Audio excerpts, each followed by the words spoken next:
今日ですね、待ちに待ったボンフリモーターサイクルショーというバイクイベントですね。3年前とかに1回行ったんですけど、それぶりのボンフリですね。でそのボンフリっていうのは日本のそのムーンアイズホットロッドカスタムショーって12月にやるすっごい日本で一番大きいこのバイクイベントがあるんですけど、それの姉妹イベントみたいな感じで、こっちでも最大級のイベントなのかな。それに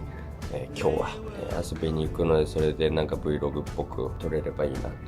思っております。今回はね、正宗くんで迎えるのでね、ちょっとその様子だったりとかも撮りつつ楽しんでいきたいと思います。